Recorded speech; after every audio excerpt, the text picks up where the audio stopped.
And now it is time to get into the next color, the next emotion, to get into the fear cards, the new fear cards for the dynamic skill theory, the third set of mind words.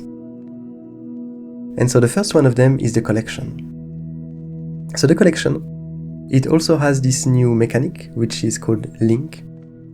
And so I'm just going to read it. Static, link this row. If you forget a linked thought, take one thought opponent forgot. So as I explained previously, link means that basically once this card enters, here it's linked this row. So wherever this card is in the mind, the other cards in the same row and itself are linked. And then it says that if you forget a linked thought, so one of these three, you're going to take one thought opponent forgot. So let's say you have 3 thoughts here, and you play a new one that you put on top of one of the 2 others, so it gets forgotten. As it happens, this effect is going to trigger, and you're going to be able to take one thought from that the opponent has forgotten. I tend to explain these kind of things in a very convoluted way, but I hope it was somewhat clear. So, really good effect, especially for a chill thought. But then it doesn't have any other advantage. And in the early game, it's probably not that strong, because in the early game you don't want to forget your thoughts. You want to build up so that you can play stronger thoughts. And also, in the early game, the opponent probably doesn't have thoughts that they already forgot. So, it's a fairly strong card, but one that will take a few turns before it becomes really usable. Second one is Gluttony. So Gluttony, it has effects that existed in the past, nothing grandiose. As it enters, you're going to take 2 chill thoughts that the opponent forgot, and then you're going to gain some influence. We had this effect without the influence on a normal speed card, I think. So now we have it on a slow card that also allows you to gain influence. So whenever there are some effects that we want to reiterate in new sets, we try to find new ways for them to exist. So either we add some stuff to it, we remove some stuff, we change the speed, and we make it so every card, even though every card that has a similar effect, plays quite differently. Because a slow card might be helped by other cards that care about slow, that care about speed, and so there are a lot of stuff that can happen. Third, we have Misappropriation, which is a fast one that states that you should exchange ownership of 2 chill thoughts in the train. So as it enters the mind, hopefully you play it while there are 2 other cards in the mind, 2 other chill thoughts, and you can exchange ownership of them. So the card that you played becomes your opponent's, and the card that your opponents played becomes yours. And so they are gonna enter for their respective new player. So it's a fairly simple effect that I do not know how to explain simply. But yeah, you basically exchange ownership of the thoughts. I think we had one that exchanged ownership between the train and the mind, where you swap 2 thoughts. That is probably slightly stronger in most situations, but this one is stronger in very specific situations, where you might give your opponent a chill thought that would be really bad for them. Next one is the Gulp. The Gulp states, discard 1 card, take 2 chill thoughts opponent forgot. Fairly simple, and then you gain some influence. It's once again a reiteration of previous effects that are really at the core of the identity of this color. And so we use them again, we make them a bit different, we add some effects to them, we mix them up a bit, and it gives us the Gulp. Simple. Fifth is Down You Go. So the effect is choose entering position of 1 chill thought in the train. So we have this effect in a strong card, in a strong thought, that does it for any kind of thought. So we repeated this effect, but that only targets chill thoughts. So the way you use it is that basically as this one enters the mind, probably you played it because the opponent played a chill thought that's still in the train, and so you're going to be able to choose where it enters. So basically you're going to be able to put it on top of another thought, if you wish, making them forget it. So it can be used in a lot of different ways. You can force them to forget something, you can force them to not forget something, because sometimes the opponent already has maybe 2 strong thoughts in the mind, and so they can't play any more strong thought. So they're going to play a chill one and put it on top of a strong one to have it be forgotten, so that in the future they can play more strong thoughts.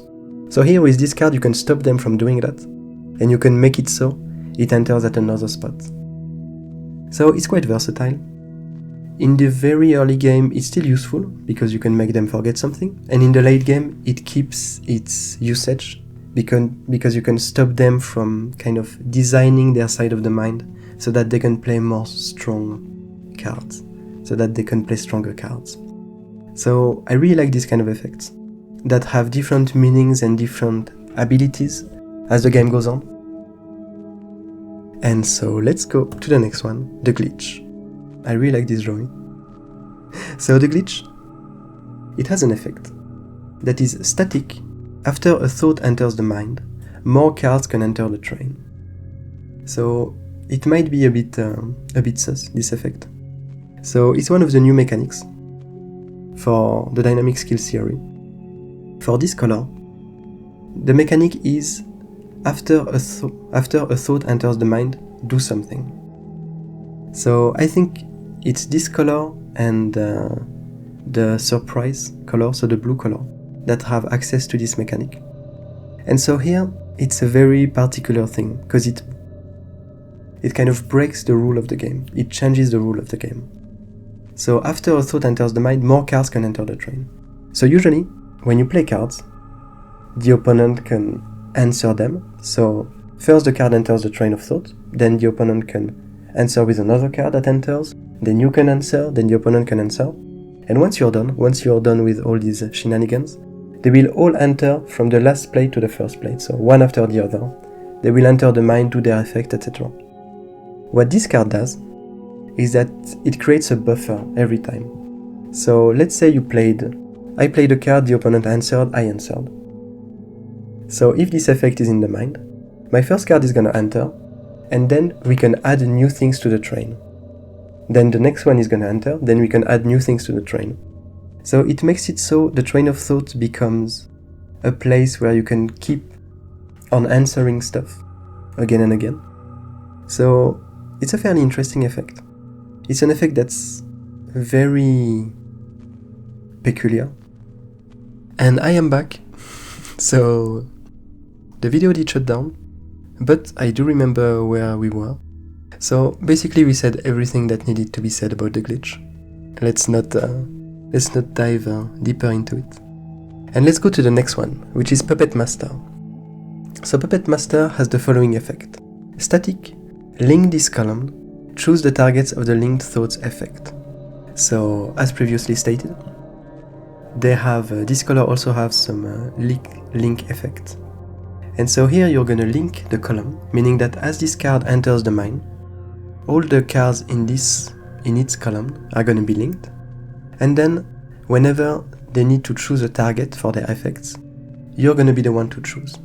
So let's take an example. Let's say this card is on the column, and your opponent plays a card that hides a thought. So as it enters the mind, its effect is going to happen, but instead of your opponent choosing which card is going to become hidden, you're going to be the one choosing. That's how this card works. So it's unlikely that your opponent is going to play cards in this column in order to avoid this from happening. But in this color you do have some ways to force your opponent to place the cards where you want.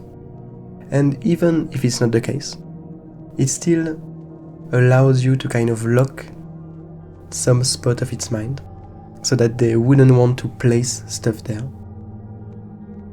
But that's pretty much the entire idea behind this effect. The next one is Broken Clock. So one of the two cards in this color that have access to the mechanic merge. So here you merge 0 or more abyss. Something that I forgot to mention in the previous ones is that the way merge works, you can merge any abyss that's in the mind. Meaning that if your opponent happens to play some abyss, you can sneakily merge them. So that's a bit brutal, but it can happen. And its effect is, so let's say you merge 2 or 3 abyss underneath this card. Its effect is instant, forget one merge abyss to cancel a time counter. So the way it works is that whenever your opponent gets a time counter, you can forget one of the abyss you put underneath this card, up, and your opponent is not gonna get the time counter. Fairly simple, fairly straightforward. I feel like this is one of the merge cards that is maybe on the low side of the power level, because it doesn't gain any influence, and it doesn't do anything as it enters. Like as it enters, you kind of remove some of your cards that are in the mind, and if your opponent manages to deal with this card before they get time counters, you don't really get rewards.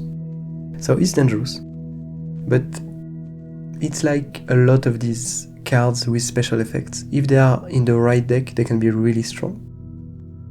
And otherwise, it can be a bit sus to play them and to merge a lot of stuff.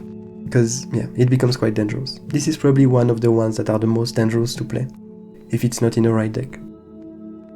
Next one is Law and Order, drawing by Nick Jay-Z. So it has a really simple effect, which is static, non-fast cards are slow. So, simple effect, simple sentence. Every card that is not fast becomes slow. So it's, in this set, we added 2 cards that are meant to deal with already here cards. This is one of them. No, actually there are 3. Because if we go back, one that can deal with already here card is the glitch. Because the glitch allows you to keep on answering cards. So already here cards, since they shut down the train of thought, this kind of negates that. But anyway, we are in Law and Order. So this card is really good for this color, because this color cares a lot about fast cards and the train of thought. They have a lot of cards that are meant to answer opponent's cards. And so here, it kind of makes it so they are also able to answer already here cards, because they become slow. So it makes it really easy for this color to kind of handle the situation, to handle the match. You know, they need to be able to play it, because it's still an intense thought. But once it's there, it kind of creates an automatic lock on the opponent, where the player with this card is way more likely to gain or keep the advantage. And finally, the last card of this color is Dark Matter. Dark Matter has an insane effect, which is merge 0 or more abyss, this we know, and then instant forget one merge abyss to steal one thought in the train.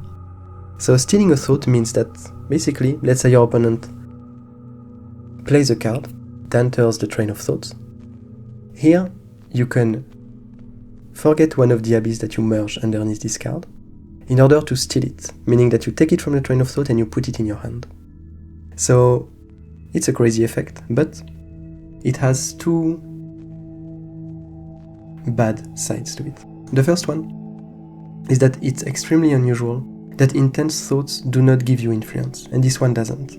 Meaning that as it enters, the second bad effect is that you're gonna have to remove, if you want to use it, you're gonna have to remove some of your color from the mind. And then it doesn't do anything right away. So it's quite dangerous. But then as soon as the opponent will try to play a card in order to answer it or to deal with it, you're gonna be able to steal it, if you manage to merge some abyss underneath. So I feel like it's kind of really an endgame play. Like you have the advantage and you're putting everything on this card to try to keep the advantage and to keep your opponent away from the victory. Really strong card. Quite of a double-edged sword and dangerous to play. But I really like this kind of effect, because we do enjoy to put really powerful, game-changing effects with intense thoughts, because they are usually really hard to play. It's really near the last few turns that you are able to play them. And yeah, really interesting one.